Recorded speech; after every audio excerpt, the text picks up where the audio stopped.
Hello again, everyone. Welcome to another episode of Game Pass Grab Bag, your weekly podcast reviewing games from the Game Pass collection. Bring you three unique perspectives from varying skill range. I am the director of this episode, Andrew. With me, the one who's tried out on many a casting couches but never gotten a call back, Keith. Hello. And our murderer of the Sloss Furnace, Aaron. Hello. This week, Aaron picked the game. We played The Casting of Frank Stone by Supermassive Games. If you do not know, Supermassive Games, this is now our third game we have done from them. Our previous episodes we've done was Man and Medan, and also with Aaron was The Quarry. I always forget the name of it. But yes, so if you know those games, you know this game. But if you don't, The Casting of Frank Stone is a narrative-driven, choose-your-own-adventure horror film kind of game where you are playing,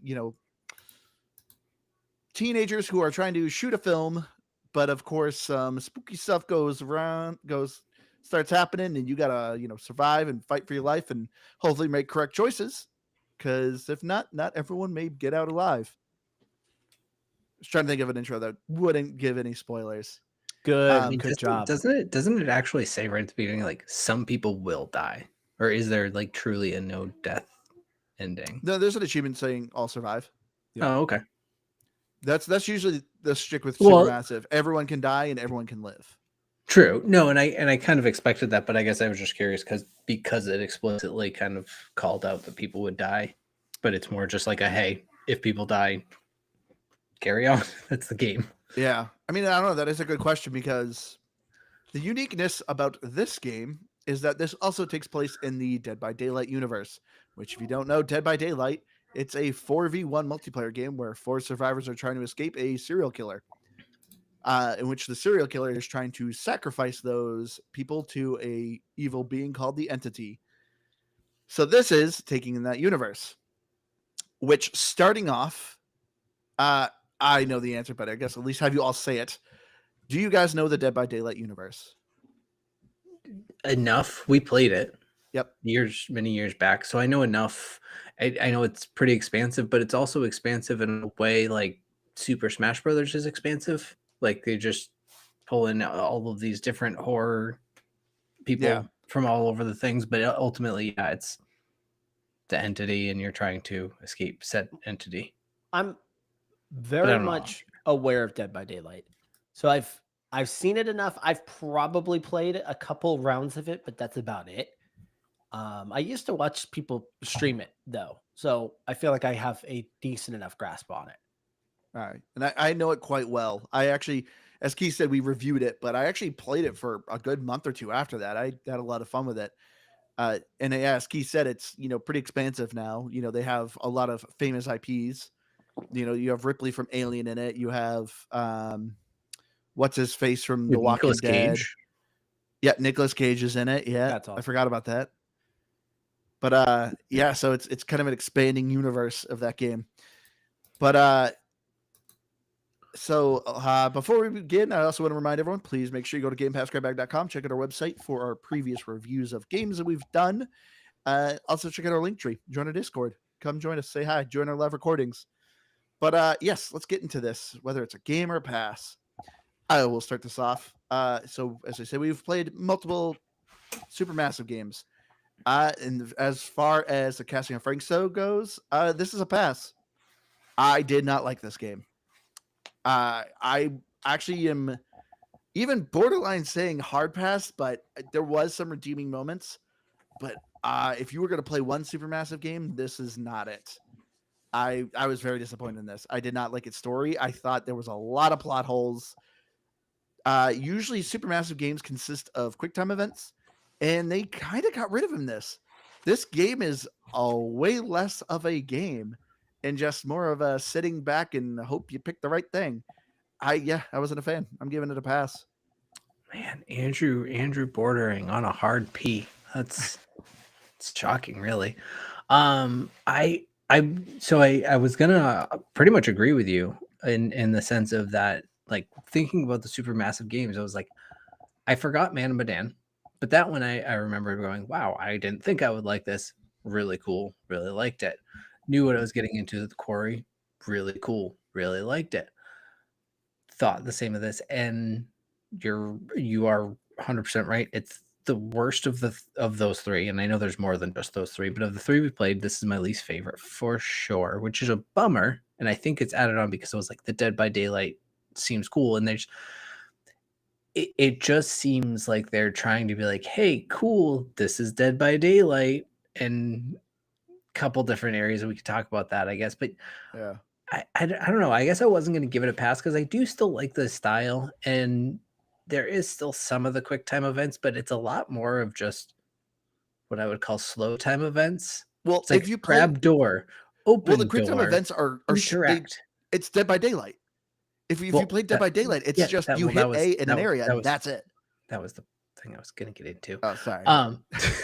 Or that I figured we'd get into. But my point being is that, yeah, even the like I said, the quick time events, I would call them more slow time events, where it's like interact with door, grab door handle, pull door handle, and you're just like, why do I have to do these 4 slow, boring movements? And you have all the time in the world to pick all of your dialogue. Nothing really matters for that. I liked the idea of it, but I didn't think it was, and I wanted to see it through, and I probably will finish it because it's fairly short. But I wasn't impressed with a lot of the gameplay portions of it. I thought the story was kind of interesting though. But I'll still give it a game because almost like a roguelike type of thing. Like, I like the genre and I like how it plays out. It's not that great. Yeah, as far as it goes with this style of game, like I feel like my baseline on this is like a 75. Like that's where I'm gonna start. Before I even fire up the game, you've got a 75. Because I like these types of games because it kind of combines two things, or maybe you can add three things that I really, really enjoy. I enjoy movies. This is basically a movie. I enjoy choose your own adventures. Well, this is choose your own adventure. And I like mysteries.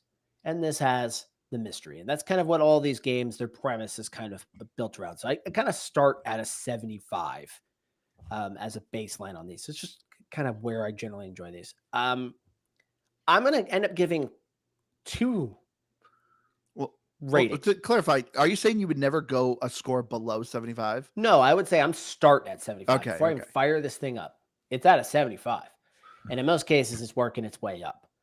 Wait, so do most games start at a 0? 0. Yeah, every game starts at a 0. You got to I'm earn starting your completely- score. And then you're like, good menu screen. Okay, 10 points. 10 Completely points. neutral. That's how you do it. So I'm A actually button, going to jump, give 10 points. I'm going to give 2 recommendations here. Okay. My own personal recommendation, this is a pass. I was kind of fluctuating. There are moments where I was like, I really like this. And then it totally would do something just bonkers or stupid that I was like, what? Come on. Yeah. And it felt like it kept fluctuating the whole way through. So then when you get to the end and the credits roll, I'm like, did I actually enjoy that? The answer is no. And right now, my favorite of all of these, I think, is the Quarry. I think the Quarry was my favorite of this bunch.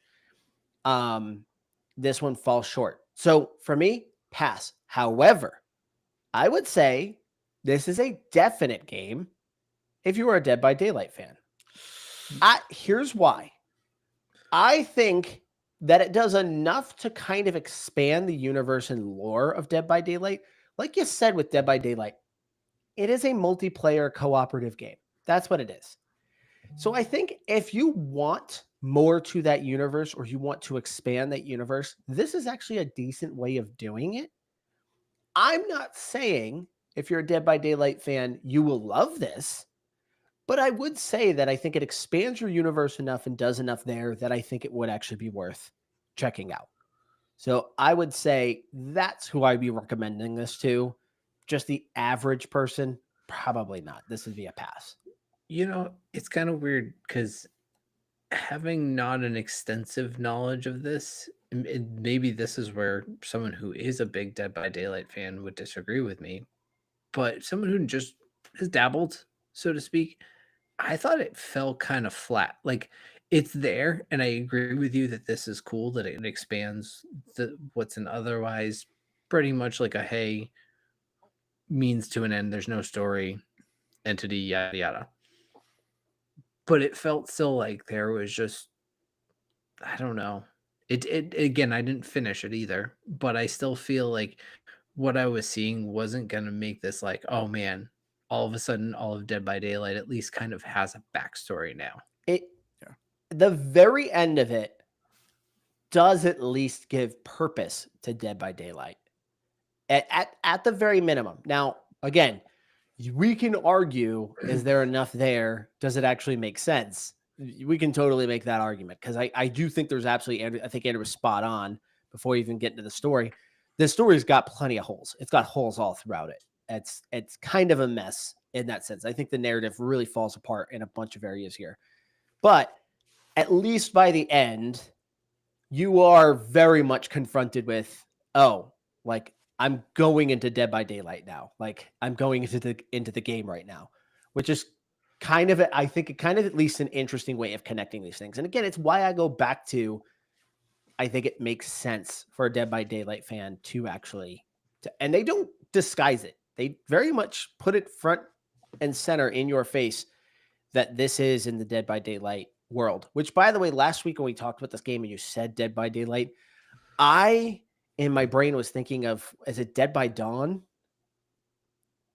What's the Sony one that was like, I think it was Supermassive that made that game, and then they made a movie of it this year. Until Dawn. Until Dawn. I was thinking it was that universe. So I was like super confused when I brought this up, and I was looking at it. I was like, oh, Dead by Daylight. I forgot about this.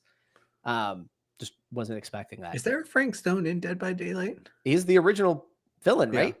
That's the original guy. I don't know if he's original, but he is in it. Yes. I remember there being a guy with a mask similar to him. The main guy you're probably thinking of is not the hillbilly. I think it's the trapper, because he has a mask that looks kind of similar. That sounds right. But see, I disagree here. To me, I don't think a Dead by Daylight fan would like this. See, like what I was expecting when you played Dead by Daylight, you can go to all the survivors and the villains, and it gives a biography. Obviously, with the villains, it's usually pretty dark. Oh, this person hunted children, blah, blah, blah, or something just crazy. And I thought that's all it was going to be was, here's a character. We're fleshing out that biography page. That's it. And obviously sprinkle in like, oh, the entity, blah, blah, blah. To me, this did not expand the Dead by Daylight universe. It gave a little more backstory to this one villain. But it just, to me, it felt like it was more trying to be a nostalgia trip. Because like to me, if you play Dead by Daylight, the main component for the good guys is you fix these generators. Those generators felt so forced as to where they are in this game, where it's like, hey, look at it's that car generator. Like does I did immediately and it does that I sound. like, oh, there it is. And to me, I'm just like, didn't do anything. It to me just felt like it just was a nostalgia trip. I guess I'm a little bit conflicted on that because some of those things I don't hate. Like, I think it's clever if you're making a game, but you're clearly connecting another universe to it. You want to do some of that stuff. I will agree with you that I think some of that stuff is poorly implemented. The generators are a great example because when you're playing Dead by Daylight, if you fail at the generators, you're giving yourself away to be killed. Yep. And the monster attacks you, which only one generator that happened at. Yeah. If you fail the generators, it just takes longer. Yeah, nothing really happens. So fine, you can maybe argue it's a poor implementation. I still thought it was like a good way to add elements of that game into this. So I don't hate all of those things. I mean, yes and no, because I mean the generators, correct me if I'm wrong, they're completely different in the gameplay of Dead by Daylight. And obviously it doesn't have to be a 1-for-1 mirror. What do you mean? Those like are cosmetically or I guess those generators are opening doors, right? So you need to activate 4 generators and it opens the exit to open the door. So I guess I was just thinking like it's a generator to open a door, like that's a whatever kind of a lame use of it, but no, that's the exact same. That is Dead by Daylight. Yeah. So here's my thing though, Andrew, and so this is kind of where I would kind of push back on you a little bit on this. Just because your expectation was the game was going to be this, you wanted a fleshed out monster. Yeah. But really what the game was really giving you a backstory to the entity.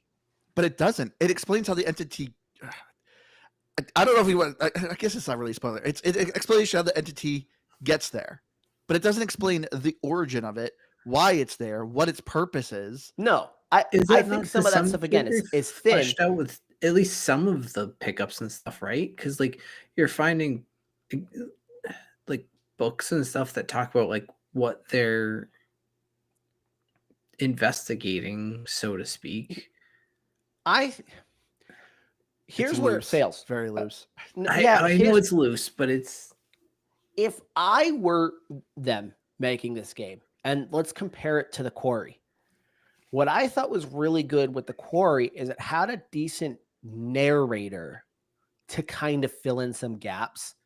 This versions of the narrator is one of the characters in the game, and I don't think she gives you enough. No. So if I were to redo this, because you're right, you can do this two ways. You can either go give a backstory to one of the monsters, or you do a backstory to the entity itself. So the thing that all the monsters are working for. I think it's a smart move to go towards the entity because that's the thing you're least fleshed out if you're playing Dead by Daylight. You don't see it. You don't interact with it. So I think doing that makes sense.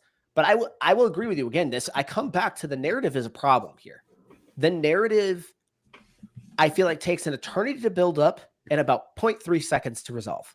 Yes. Oh my God. Yes. it's a massive problem for this game, but it's so slow. So I wasn't wrong about this, right? Because I'm about halfway through. Oh, it's slow. And there's so slow. And so what's crazy is this game is somewhere between 6 and 8 hours, give or take. Yeah, I finished in 8. It's like halfway through that 6 to 8 hours where all of a sudden, I don't want to say anything happens because a lot happens, but anything that's like, oh wow, this is supernatural, this is wild. Like up until that 3-hour mark or so, I'm just like, it's a lot of like spooky vibes. Someone might be around the corner, someone might not be. It's all vibes. And then all of a sudden, vibes, I'd say. One of the cooler cutscenes I've seen in a game like this, or kill scenes, I will say, at least in my playthrough. I don't know how it happened for you guys, but it's like all of a sudden that happened. I was like, whoa, that's cool. Like I'm kind of in on this all of a sudden. But I said to that point, I'm over halfway through the game, and I'm like, well, so it's just gonna wrap up in like 30 minutes now, I guess. Yeah, it's just the pacing on this thing is a complete disaster. And it is. And I mean, it's spooky vibes. You know what kind of sucks too, though, is the opening chapter to me was awesome. Yeah. Oh, Liz was watching me. Liz was like covering her eyes. Like it started off strong, and then it was just boom downhill. That opening chapter was to me outstanding, and I was like, okay, we might be in for an all-timer here if this is how it's going to start out. I'm feeling real good about this, and holy smokes, that throttles way back down for about the next 4.5 hours. Yeah. And that to me is a bummer. I mean, just story-wise, man, this was so poorly paced. Yeah. I will say, all right, one thing I do really like about the story, because I should compliment some of it, because it's not all bad. I do like that the story takes place in technically 3 different time periods. Yeah. I do like that. I do like that it spends most of the time kind of shifting between 2. So modern and then 1985 or something like that. So most of their games do that. Yeah. Yeah. Man of Medan did that, and I'm pretty sure and The Quarry did too. Did it? I don't really remember that. It's been a long time since I played Man of Medan, but I don't remember there being time shifts either.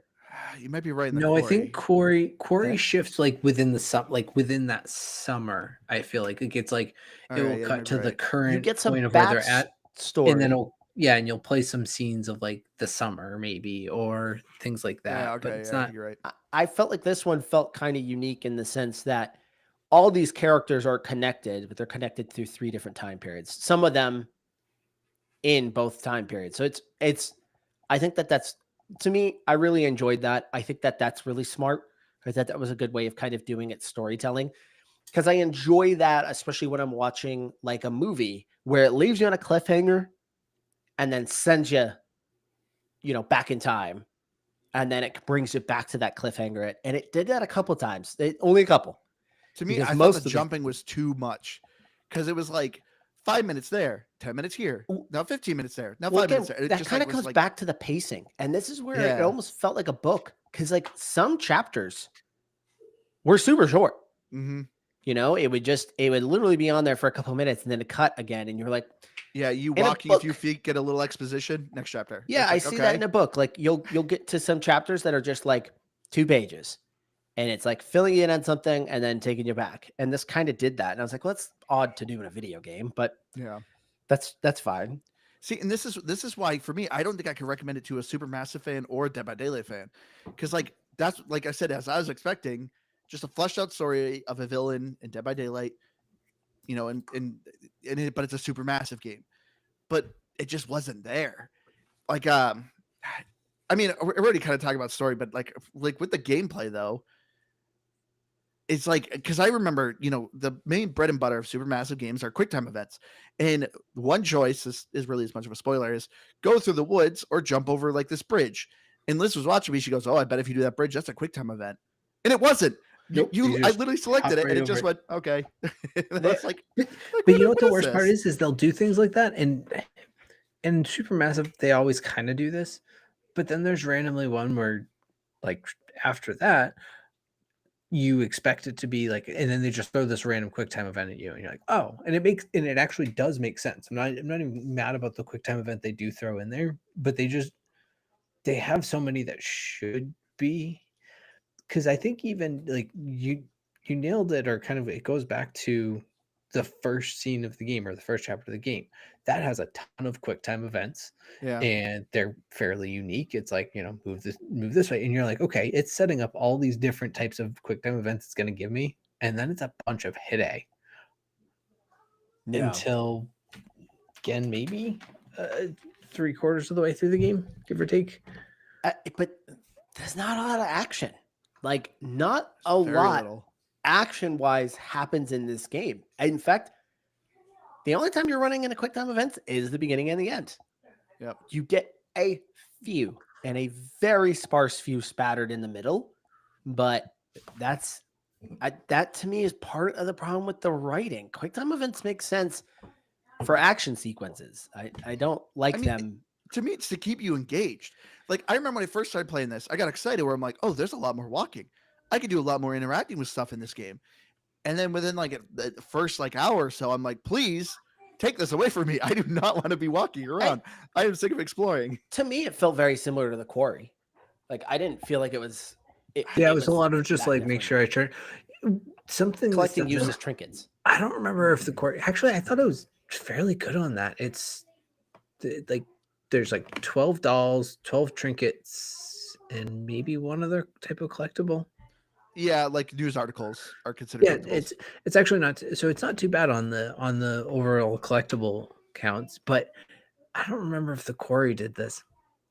It's hard because on one, like where you go the right way, or maybe not even like the right way, but like the choose your pathway, and you don't realize you're doing it, and you're like, I still wanted to explore. Like there was parts I would just walk up to a door and be like, well, let me just check this, and it's like, well, now you're going to the next scene. I didn't look at anything in this room. This did a good job though of letting you know. Yeah, I do like I that. only You thought were there was about- one time that it told me I couldn't go back. No, anytime you went up to a door and it had the A and it had kind of a glow around it. You had a whole day. Yes, it That meant like ended if the you scene. do this. Oh yeah, I guess the hold. I didn't think of the hold part of it. So I feel anytime like there was a couple doors that didn't have that, but I could be wrong. Because at the bottom right corner too, it even showed an A with like Yeah, I know multiple what you're talking about. arrows.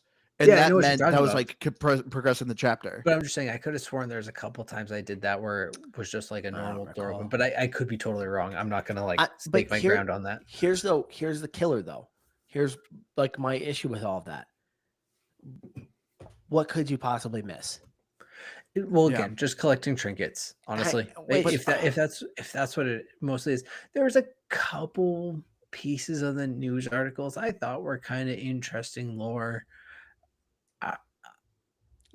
stretching, I know, but I don't mind that stuff. I don't mind picking up the lore stuff. I don't mind that. And I don't mind, somebody going out and exploring that type of stuff. I don't mind that. The collecting trinkets for the sake of trinkets, though, it's just not for me. And then once you kind of miss one, you're like, oh, well, there you go. My collection's screwed. So yeah, I gotta go back. See, that's to this game and go over again.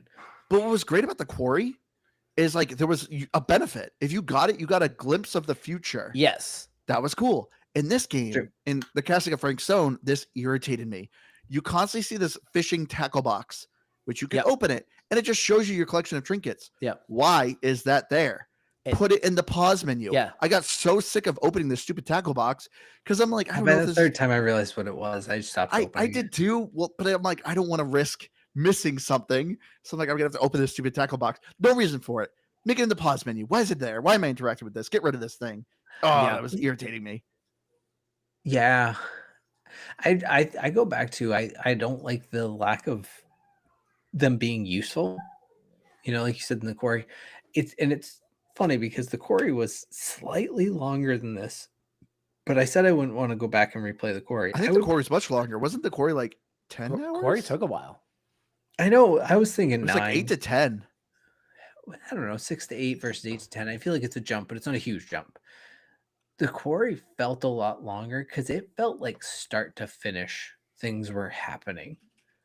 And I think that's the biggest difference here is that so much of this gameplay is just boring. Quarry's 9 to 11 hours. What the quarry was, because the So that's a quarry was a fairly long decent jump. setup too. And I think these games need a long setup. I do think that that's important. So I don't want to discredit that. Like, I don't want to sit there and say, you shouldn't have this. These are narrative driven games. The buildup needs to be there. I need to care about these characters. So you got to give me a minute to figure them out and interact with them a little bit. Like, that's kind of important to the process. I'm okay with that. But the thing is right, when the quarry got going, it got going. Yeah, And there you and go. never You're going to stopped. follow that to the end of this was a massive buildup for, I'm not even kidding, maybe really 35 minutes of action. Yeah. And that to me is just poor pacing. I'm fine with that buildup. I'm totally cool with some spooky vibes for a while to kind of understand these characters. I do think a little bit of the problem here is you are following two different timelines too that are both not experiencing action.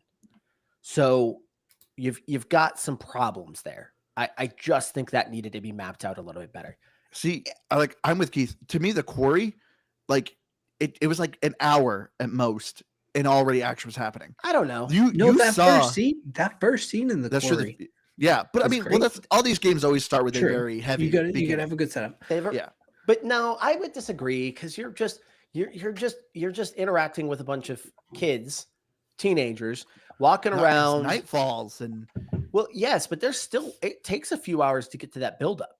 It takes because they have to get to nighttime, so they got to go find beer.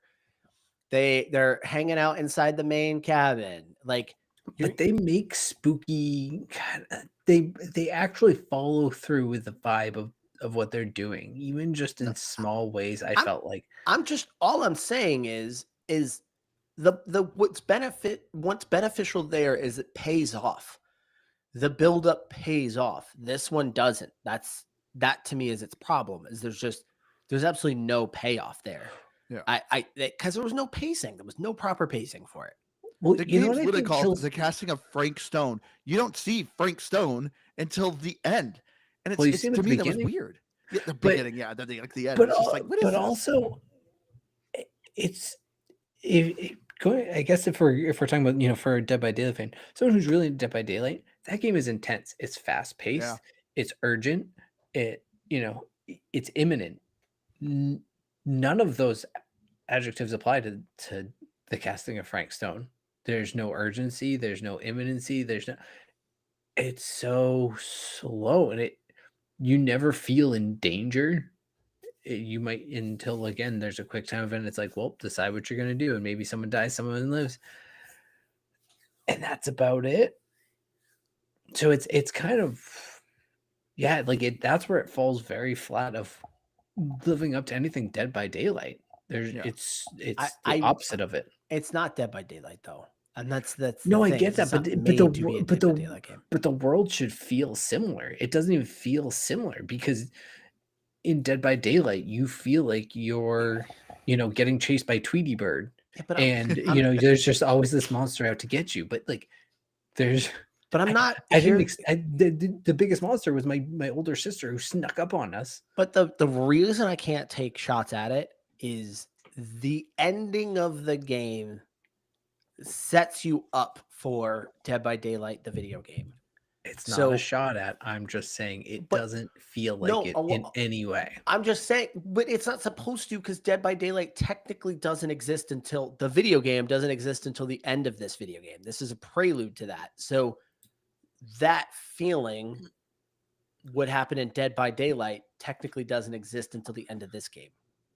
Okay, so we need like a Tamagotchi Mario that where we grow him up to become Mario. Exactly. And that will just be a Mario game. You're not totally right though, Aaron. But I don't want to explain. Well, we'll get in the spoiler cast. I'll explain why you're kind of a little wrong there. But see, I'm more with Keith on this.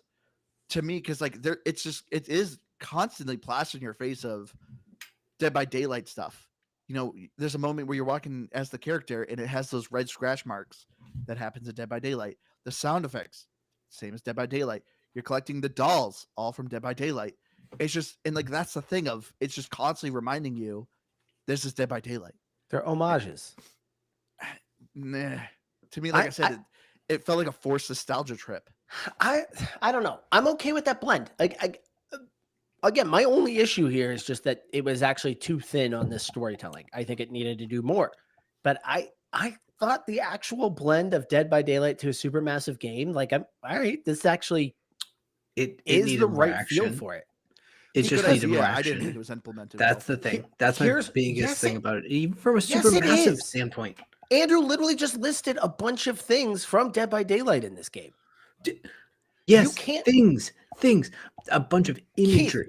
You cannot do a choose your own adventure game with an action. Then your character dies. Then okay, there you go. End of line. It's choose your own adventure. Quarry. You can't those felt action to a certain degree. Yes, I understand they are still choose your own adventure. They're still the story-driven game, but they felt like you were involved in the story beyond just selecting a dialogue piece. And that's what Supermassive games are. Another quick time events. Did you not play The Quarry? That's what I'm saying. I did play The Quarry was that, but it didn't feel like it was all dialogue. I didn't play doing things. Hold on, Keith.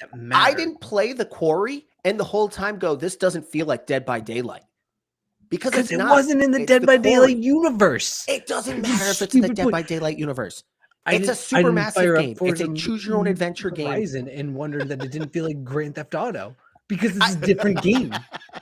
This is a different game. This is a Dead by Daylight. You open up The Quarry and think it was Dead by Daylight. This was not made by Dead by Daylight. It is not a sequel to Dead by Daylight. This doesn't. You can't sit there and say it doesn't feel like Dead by Daylight because it's not Dead by Daylight. It's in the Dead by Daylight. Casting couch of Frank Stone is universe. Yeah, I caught that joke, Andrew. It's in the Dead by Daylight universe. I think you guys are trying to take another game, superimpose it on here, and say, "Well, it doesn't really feel like that." Well, yeah, of course it doesn't feel like that. It's when they put it in the title. It literally always even in the main screen when you boot up the game. It's one thing to see on the cover art, but it's literally in the menu. Dead by Daylight universe. This is Dead by Daylight. Dead by Daylight universe. I got it. I understand a bunch of imagery, but it falls flat of a Supermassive game too, is what I'm saying. It's not even falls flat of the Dead by Daylight universe from the action standpoint. But if all the games that they're gonna fail on the action standpoint, this is the worst one to do it. I'm not disagreeing. I am not disagreeing with literally any of that. Okay. I am saying, why are you yelling at me? The game is slow. The game is slow. There is not a lot of action. 100%. That is a problem. My issue is the critique that it doesn't feel like Dead by Daylight. And it's not supposed to, and it shouldn't, because it's a choose your own adventure. If I am the main character and Frank Stone comes out and he can just kill me at any point, well, there we go. Narrative lost.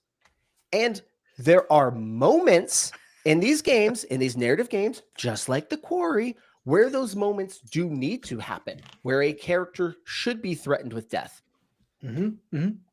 Okay, but that should not exist throughout the entirety So we of this just game. throw that out for this game. We just throw out that whole concept of what these supermassive games. I'm are. not We just disagreeing say- with that we just part. say no. We don't need to do that anymore. I because it's am Dead by not Daylight, and no one disagreeing dies with in Dead that by part. Daylight. No one ever dies in that. Let's throw it out the window. I'm Let's not make 4 disagreeing hours with of that part. cutscenes and make you choose 72 dialogues. That's and what that call- game is. and call That's it Dead what by Supermassive Daylight. is. This is insane. This is I- insane. You're I'm just saying glad you I'm not wanted the one Dead by being attacked Daylight. this episode. You wanted another Dead by Daylight. That's what you. That's all you No, wanted. I wanted a good supermassive game that took place in the Dead by So Daylight did universe. I. All I got was a weak supermassive game that goes, hey, here's a bunch of stuff that looks like Dead by Daylight, that sounds like Dead by Daylight, but has nothing that feels like this game in any way, shape, or form. Heck, it doesn't even feel like one of our games. Are you gonna switch this to a pass now? I think Andrew, that. can you give me the fart sound, please, right now? I need that. Don't hit the fart sound. He did not earn the fart sound. His point was not. He literally agreed with me. I'll So go the fart halfway. sound's for him. Good. It's not working. Good. Excellent. No, I didn't. How did I agree it's with not you? working. Okay, hold on. There it goes. Here. All right, because me and Keith fall on the same point. I only want to pose one question. I'm going to pose it to Andrew. Okay. Do you think, how would you make this feel more like Dead by Daylight, but also still keep it a supermassive game? So as I said, I would have just loved a super massive game. Okay. Literally do this game, but like to me, like I said, I think a lot of the hindrance in why the pacing was so off is because they kept trying to plaster you with to remind you Dead by Daylight.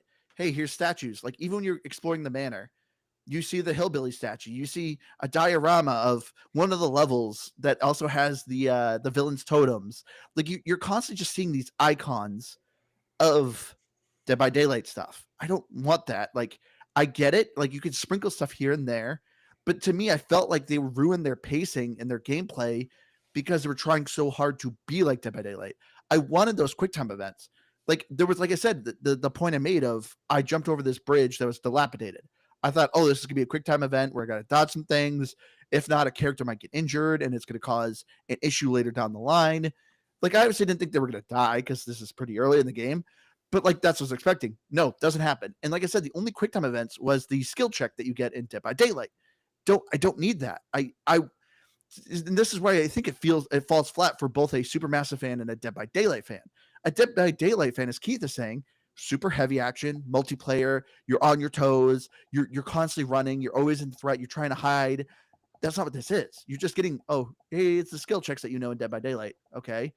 But as a Supermassive fan, it's like that's not what I'm here for. It's not what a Dead by Daylight fan's for. So I would have just liked if they just did the story, but added, because that's the thing. Even if they didn't build more action and everything like that, if you just sprinkled more of those quick time events and like felt like there was danger, things for me to succeed in and stuff like that, I legitimately was falling asleep. And it's like that's not a good sign. If this is all about story and I'm trying to be invested with these characters, I don't feel that.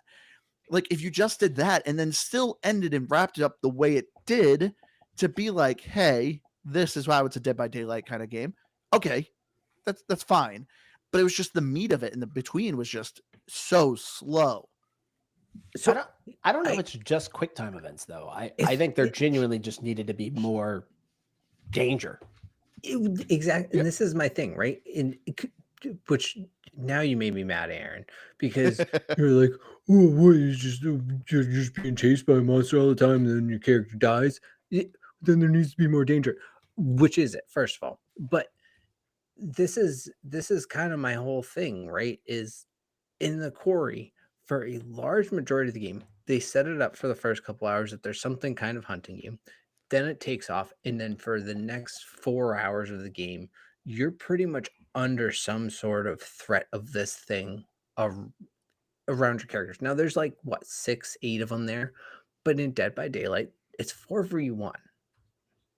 Like there should be 4 characters and they're far too often all together. They should be spreading them out, making these cutscenes where you're say like in the 80s, spread them out, cut them apart from each other and like make it more about running from a thing.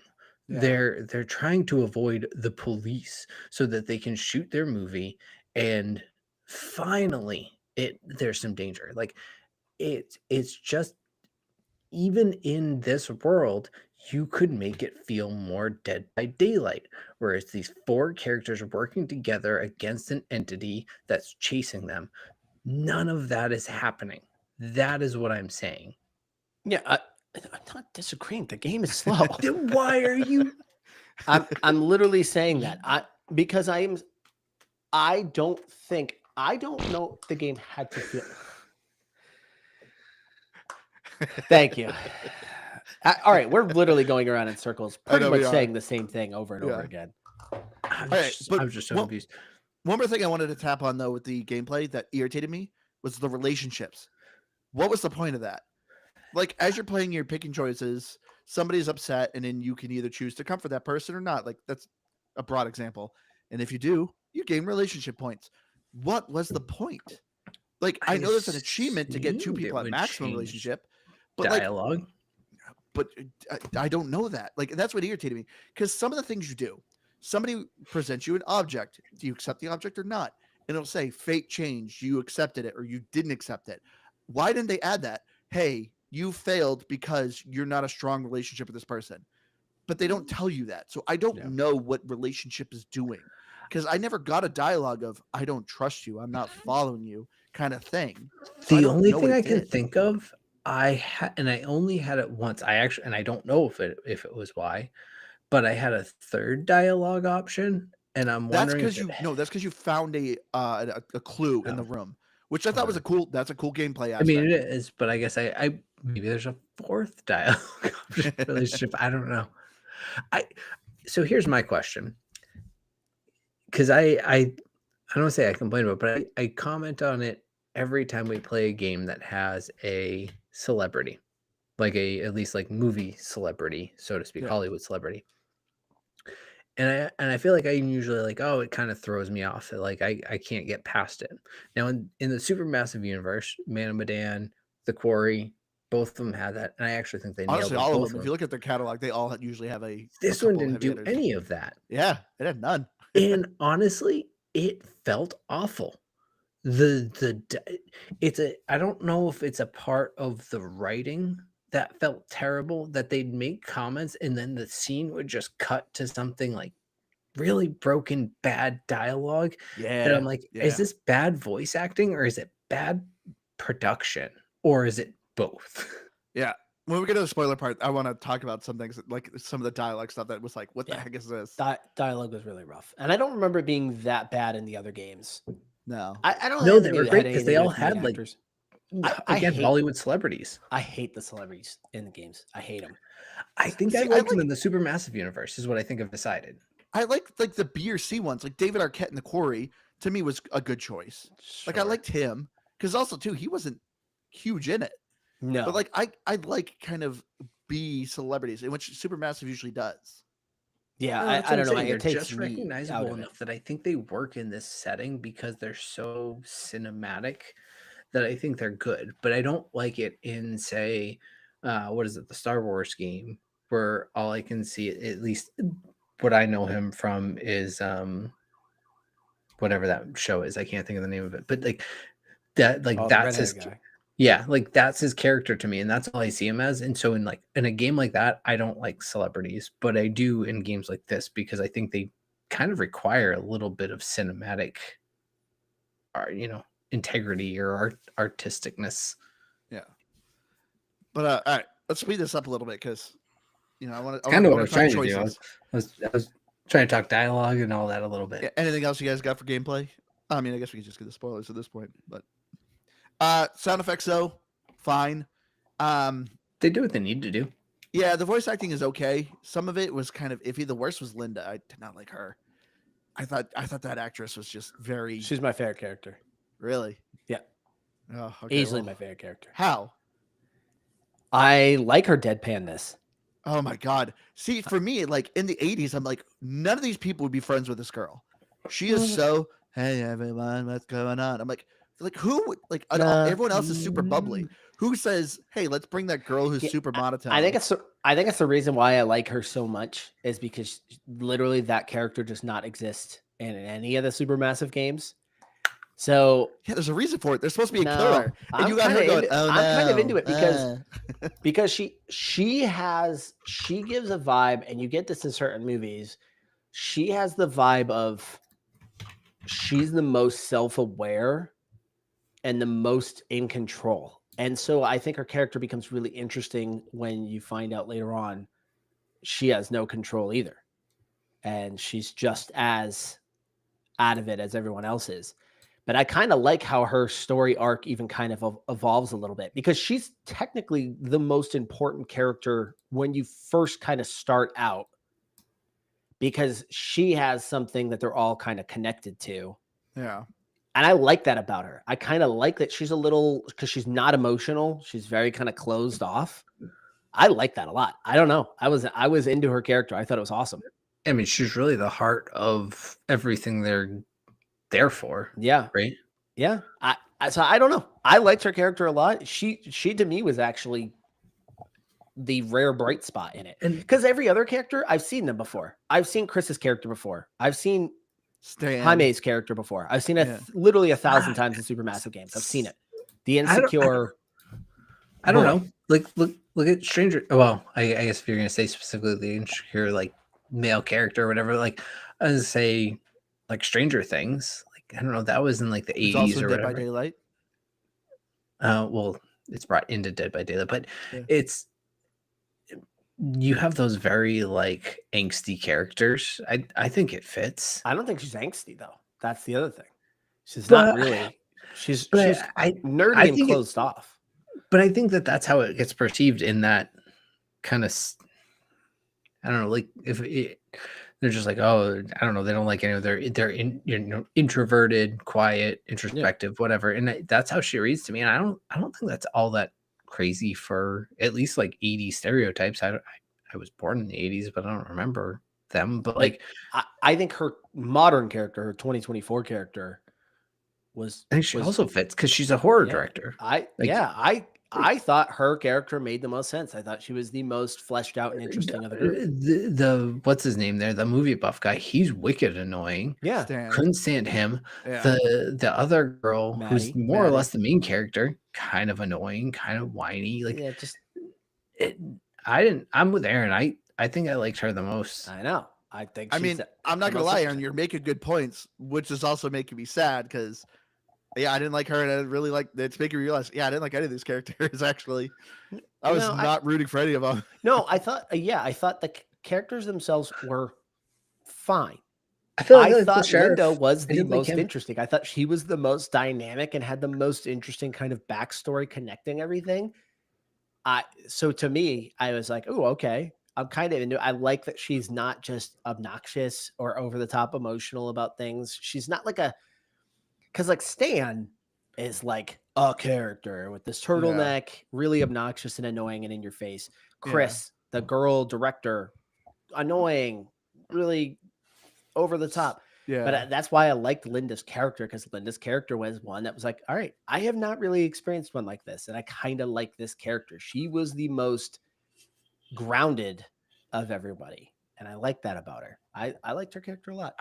I didn't see much of his modern side, but I liked the sheriff too, actually. I Yeah, thought he same. was a good fit character in terms of like all those things because he kind of fit like, I don't know, just like he got overshadowed and he was the hero of everything in it.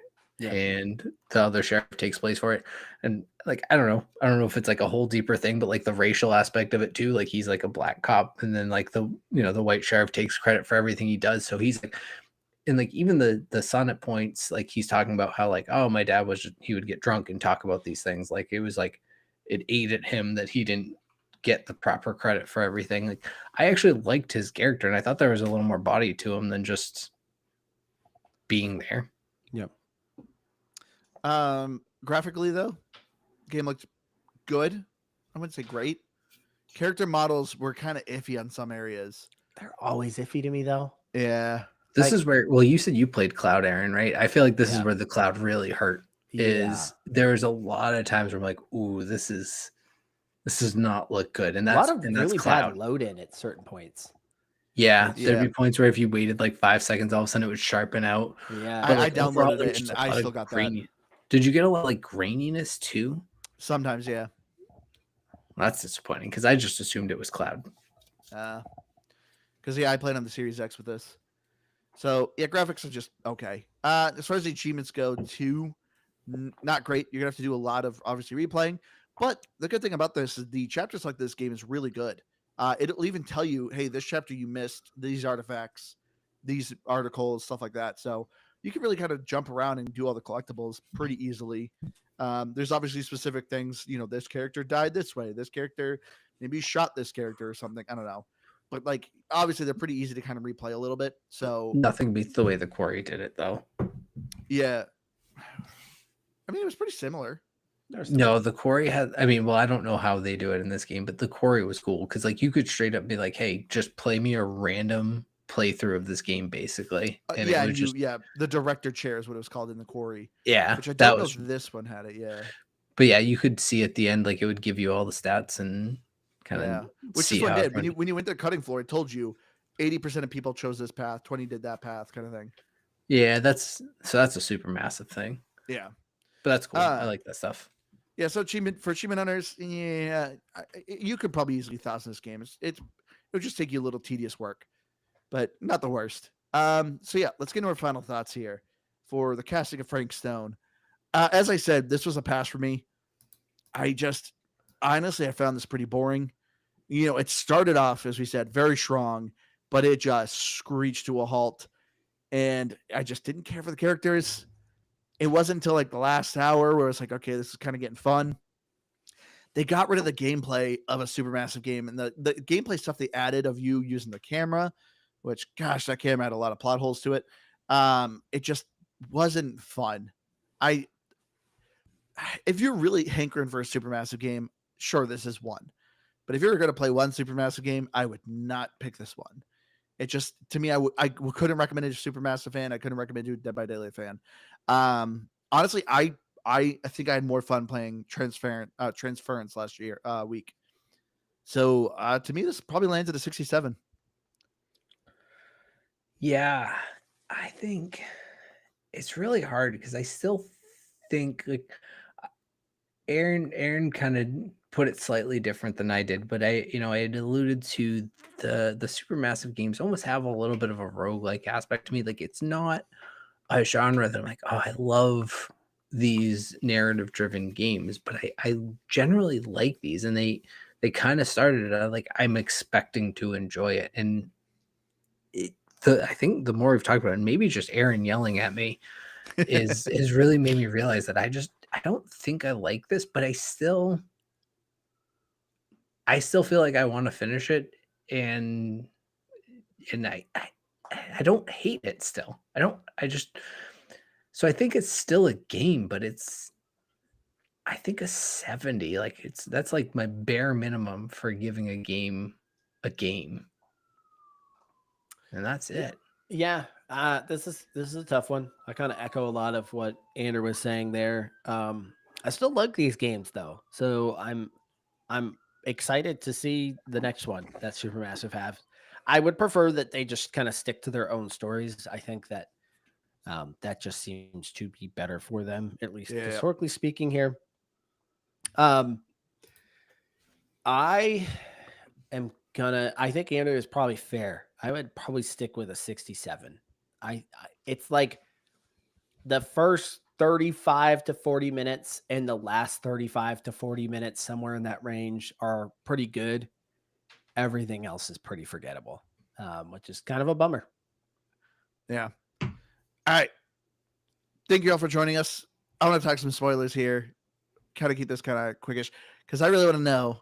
So I'll give you a few minutes to pause or whatever if you don't want to ruin any part of the story. But so obviously, Keith, you didn't finish it. But the first question I want to ask you guys is who has died in your game? Just Jaime, which thank God, hated him. Oh, I hated how he died. He died in mine too. Yeah, I liked how he died, actually.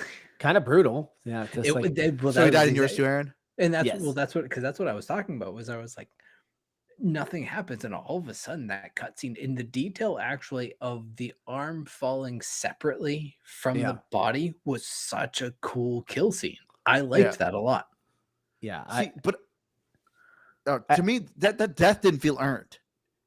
It was so sudden of just like, oh, he's gone. It's Oh, like, okay. that Felt like whole it should have had one more quick time event Yeah. to like choose that.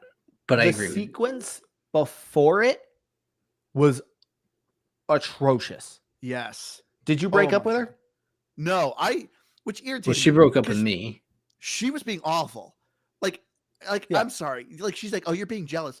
I'm sorry, but what girlfriend is rubbing another dude? She's constantly rubbing his arm, his back, like the other guy. And it's like, no, you're definitely flirting with this dude. So I broke up with Especially her. in high school. Let's be Yeah. honest. I broke up with her, and this is one of those ones where the dialogue just didn't know what to do. Yeah. So she's like, "Are you saying we're over?" And he's like, "Yeah, I think we are." And then she's like, "All right, well, I'm gonna keep taking pictures." He's like, "Yeah, of course, yeah." And then she's like, "Doing this," and I was like, "That was it. That was how that goes." So everyone died in mine except Sam. Jeez. Sam's the Sam's only cool. one that makes it out. Wait, the sheriff? Yeah, only one that makes it out. So So- for me, Linda and Maddie lived in the main one, and then in the past it was the cop, his son, and then basically only Jaime and Bonnie died. That family basically got screwed. Okay, yeah. And I think they have to die. Well, I don't think Jaime No. does, but I think Bonnie definitely. No. If Jaime lives, he gets hooked, and it doesn't kill him because there's an achievement for that, where you free Jaime from being hooked. So I think that's the thing is, yeah, Bonnie dies if she gets hooked, but if Jaime's still alive, he'll get hooked and he'll still live. Okay, so the only people that lived there, and then, I mean, because gosh, I just want to get into some of these story beats that are just like, what the heck? Yes. But- oh my God. Yeah. I made literally like the worst possible decisions. So obviously, I tried to save, what's her The girl. Chris? Yeah. Boom, get sliced in half. Yeah. So who was the It next? seemed like that was supposed to be the right choice. That's why that Yeah. irritated me. Like I remember in the quarry, there was a girl, I hated her. And like clearly you could hear a monster, and it was like, "Do you want to go in that room?" And I was like, "Heck yeah, let's get rid of this girl." I specifically killed her, but this didn't Oh, feel yeah. earned. It felt cheap, and I was like, "Okay, that's dumb." It did because again, because of where it lands in the game. You've never been presented with this boss or this villain face to face. So you're kind of like and then you're trying to save someone's life. Yeah, it just, I it don't seemed a know. I little kind of felt like odd. I was gonna die if I made that choice. I couldn't really figure it out. Like The because he hadn't done flea- anything yet. True, but as the flea option, I actually I didn't think just- he was the danger. I thought the Yeah. danger was I was going to get sucked into the portal too. Yeah, I thought that was the danger. Because yeah, they don't do a good job of making that thing physical until it stabs you. Like, that's what I'm and even saying. when it stabs you, it feels like it's like this weird ghost stab. You're actually presented with a bunch of mysteries. I've never seen this portal before. So I Yeah. don't know what this portal is. and And now I'm presented with a That's ghost kind of Frank Dead by Stone, Daylight, and isn't I've it? never been presented with him Isn't there- either. Isn't there a portal at the end when you open the door? What do you mean? Dead by, It- in Dead by no. Daylight? No, you run out like in a field. Yeah. So I literally don't think there's, Okay. unless they added it, there's never a portal in Dead by Daylight. because believe of that, you're wrong. you're presented with two things in front of you that you have not experienced yet. So I don't know what saving her is actually. What's the danger? Is it the portal sucking me in now, or is it Frank? I'm not really sure. Why was there a portal there? So again, we can get into the story elements here in a minute, but I'm trying to think of the next one who died for me. The next one that died for me is after Frank comes into the room. I Congrats, should Stan. I should actually add this too. Did you pick up Sam's journal or gun? Gun. Did you And keep I it? kept the gun. Yes. Okay. Never kept used it. it. Okay, so all right, well, that's good. So now you're basically confirming what I was afraid of. So Stan doesn't die next, Linda dies next. Because think about what you were presented for with Jaime. If I approach, I die. If I flee, I live. So here, Linda's getting sucked in, and you're Sam. Do you save her or do you flee? Well, flee. I don't want anyone to die. Nope, Linda dies. Crap. Now I just lost Linda. Then Stu or whatever his name is, Stan, he gets killed. Yep. When Frank goes into the room. I'm then running around as the girl. And this one I did just kind of panic on. So Sam shows up and he's like, run away. He tells you to run away. And I was like, no, I'm going with you. Immediately my neck gets snapped. I'm dead. Okay. So that leaves Sam and Chris. Okay. these are my last two. It randomly cuts back to Chris, who I forgot was even there. She then sees the screen. Wait, Chris was still in the future with you? Yes. You didn't send her back in the past? Wait, Linda No. has to die in the future, Okay. right? Linda Well, doesn't die in the past. She can't die in the past. No, I kept No. Chris in the future.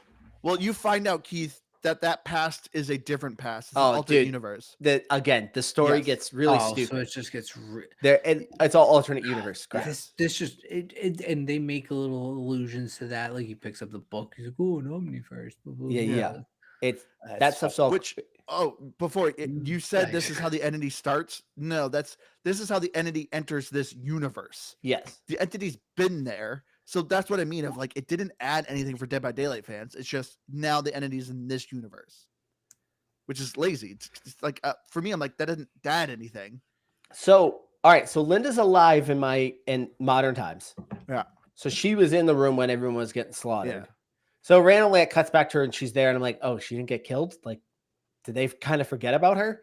So she sees the screen and she decides to go touch it for some reason. She realizes her arm can kind of go in. And that's like, do you want to leave or go in? And I was like, well, let's go in. No, it just kills her. Wait, this is like past Linda? No, this is her. No, I'm sorry, Chris. This Oh. is young Chris. And she just gets fried. Another Chris was reason young why Chris that one from the pisses me portal. off, like none of this game makes sense. Yeah. I gave her the talisman, which was supposed to protect her. And when she dies, the talisman, I don't know if this is a Dead by Daylight thing, it turned into like this stone with these green etchings on there. And I'm like, all right, so she's dead. So Sam was the only one left. So Sam was the only one that made it out. See, all right. So for me, Chris, yeah, you find her in the sarcophagus, you free her, Yeah. and she's like, she looks at Manny and she goes, Bonnie? No, Bonnie's my mom. Well, that Yeah. doesn't make any sense. Well, what if we send you back home? Go back to the sarcophagus. And I sent her back home. And I was like, what was the point of that? She literally came up and like there was no exposition. There was no explanation of like, oh, So I'm does from she the past. die Hold in on. the No, she just went back and then she was back in the past and continued the adventure with everyone. But I was like, what was the point of that? Literally, she goes to the future and you look like Bonnie. Yeah, that's my mom. Oh, Yeah, weird. why would they Well, leave that as send an me option? back. I literally, I don't want to say finish, but like stop playing this game literally as it goes off the rails. Oh, it goes. It goes gets way off. boring up Yeah. until Jaime's death. Like I got Jaime's death. You go back into the atrium or whatever it's called. Like I did that puzzle. The and that was where- Horrigalium or something Yeah. weird like that. yeah, It was that's really where dumb that name. was it was like it goes I quit when it goes back to the past on that next scene, which I assume is when all of a sudden everything starts to go buck wild. I really stopped at the worst time, and maybe the best time at the same time. I mean, it 'Cause gets interesting. I want to play this in the sense that I want to go watch the Ice Cube War of the Worlds. Like it sounds complete nonsense. Everything you have just said, it doesn't not make sense to me because I haven't played it, because none of those things make sense in a storyline. It doesn't. Why does the portal exist? No Yeah. clue. Why does it have Chris? Like, what was the point of that? Never Yeah, gets why did it explained. open at Chris to take her? Yeah, none of that gets explained. So she comes out of there for what? What was she supposed to be in there for at all? Never Yeah. gets explained. Like, the camera. Why does it summon Frank, but also subsequently kill him? Yeah, I don't understand what the camera's doing at all in this. That makes no sense at all. So again, the talisman. I hand her the talisman. She gets completely fried anyway, and it did absolutely nothing because the talisman is All right. Yeah, What? my talisman. So I didn't have Chris in my world. So Maddie finds the talisman, but she's with Stan. Yeah. And she explains, "Oh, I read a book about this. This could protect you." Stan's like, "Can I have it?" I gave it to Stan. So in that scene where Frank comes out, so I had the sheriff sacrifice himself. So he's in the guy's chest, Yeah. in which he stops the Frank a couple times. But yeah, he corners Stan. He starts coming up to Stan, and Stan holds up the talisman, and Frank stops and like recoils.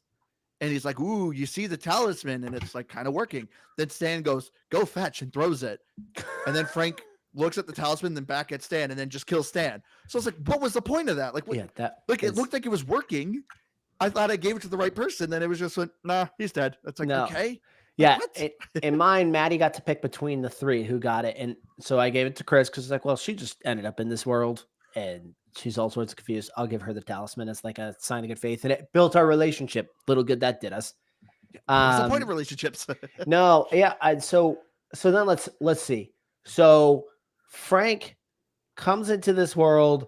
He's supposed to kill people as a blood sacrifice that brings the entity. So yeah, again, I take the gun, but I assumed I just never got to use the gun because Linda gets killed in mine. But you're saying she doesn't uses it anyway. Yeah. So I'm assuming that happens somewhere. There is an achievement, yeah, where I think Sam by actually shoots Maddie. I saw that's an achievement called Friendly Fire. Then there's an achievement called I can't remember what it is, but it's I think Linda shoots Sam. But it's Interesting. like, So yeah. that's okay. So here's another interesting story thing. So they allude to this Sam is not from your timeline. So Linda picks up on, and again, this is why I like Linda. Linda picks up on the fact that, like, hey, you're supposed to be like 80. You barely look older than me. You're not our version of Sam. You're somebody else. They don't address that really. Yeah. Where did he come from? But Just- he's been in this universe because So that's the apparently portals, Stan interacted with I his assume, right? son. Yeah, but Is what the portals? I mean, I don't know. Are the portal? Because again, I didn't finish it. But are the portals sending people through these different universes? No one and they're just explains the moving? portals. Not explained. No one knows 'Cause- anything. Like, there's just there's one random portal that sucks up one girl, and that's it. That's the portals. So it doesn't make sense. So Sam shows up. So this is kind of what I wish these games would do. I like in the quarry that you could see the future with things that you're collecting. I thought that was a cool implementation. Yeah. To me, what I would love to see is that there are just items you can find that will alter your story. This game seemed to imply that there were. I remember at one point when you were the teenagers, you end up in this one spot when you guys are trying to get into the factory. I walked around and I found Yes, like a I did. crowbar. It did nothing. You never used the crowbar at any point as Linda. And to me, I like the idea of, oh, you went and searched for something. Well, this might give you a different path in the future because you have it.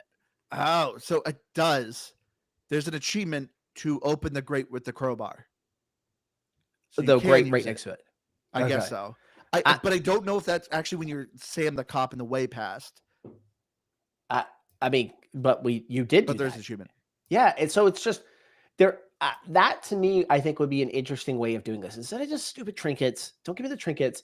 Either give me the thing that kind of alters like things I might know about the story, or things that might like maybe there's a situation where I did make a bad choice and I should die there, but Yeah. boom, I have this thing that saves me from it.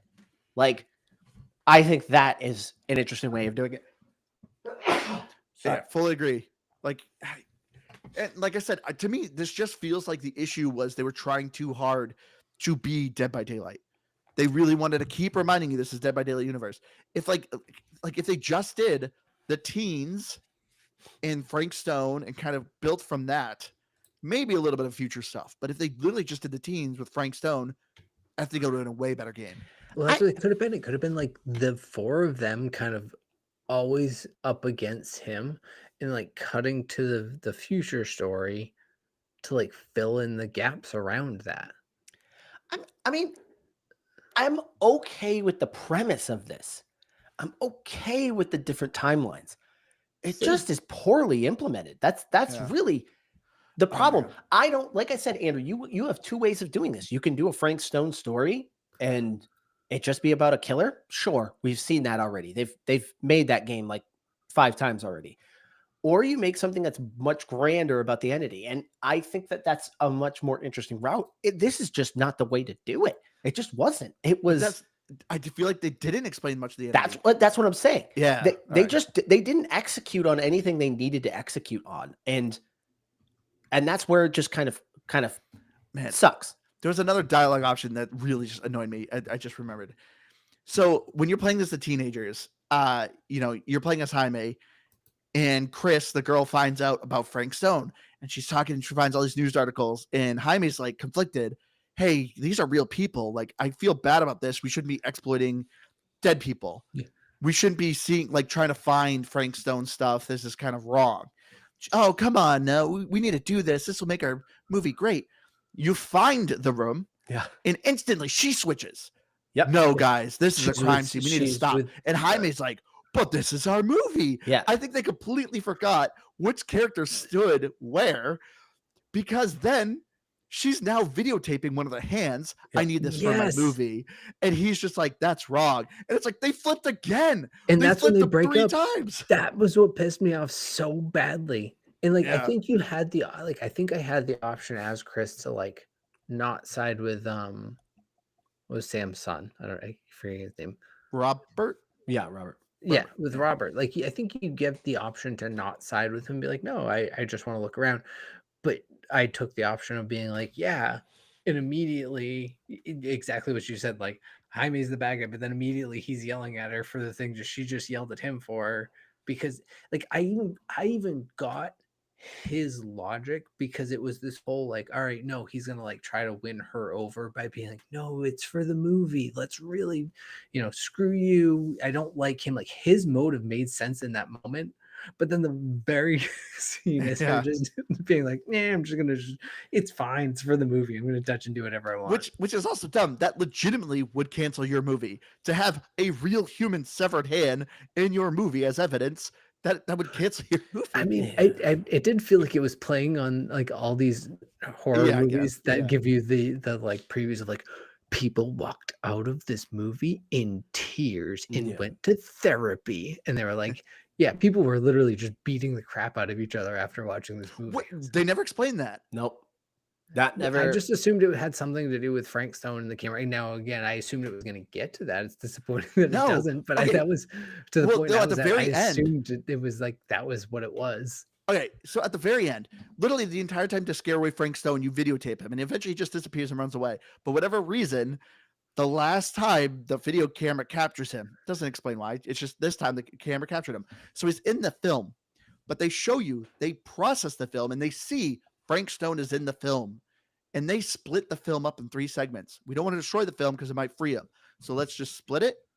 Don't let the film get together. So how do people see the film? How do people go mad if they have the copy with Frank in it and they never play it because they know he's in it, so they never play it? But It makes no sense. I just assumed that was why they had different timelines.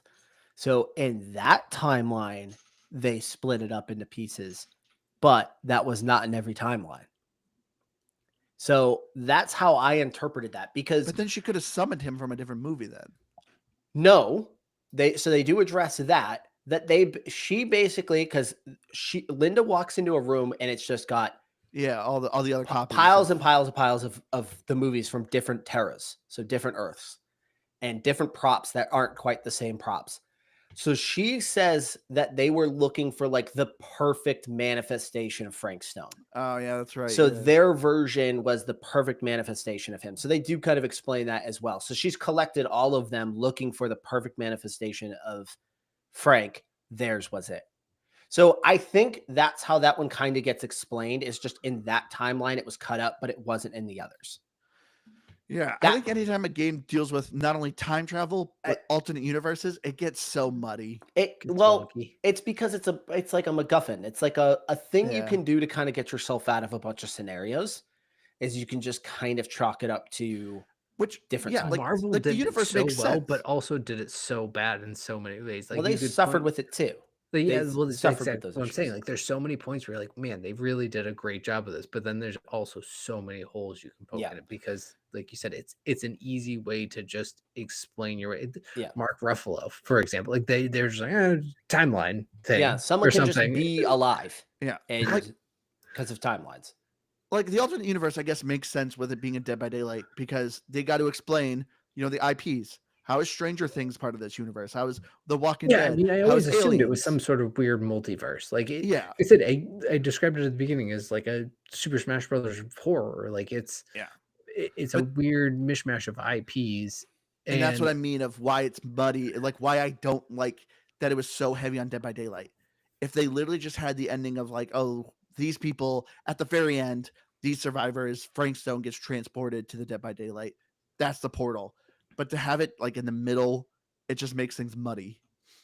like he Yeah. just walks into like a heaven scene, and Yeah. there's just all the other IP of killers, and it's just Well, like, that is "Welcome the to ending Dead key by that you didn't Daylight, see. Frank." They You've end at made the it. loading screen. They end at the survivors gathering at the campfire, and the villain is in the bushes looking at the survivors. That's the loading screen of the game. So then the narrator kind of steps in and says, like, these killings persist as a way to feed the entity. So again, it kind of leads into the game because you walk up to the campfire and none of them address you. They're Yep. just like sitting around the campfire, and then you see Frank Stone in the background, and that's how the game ends.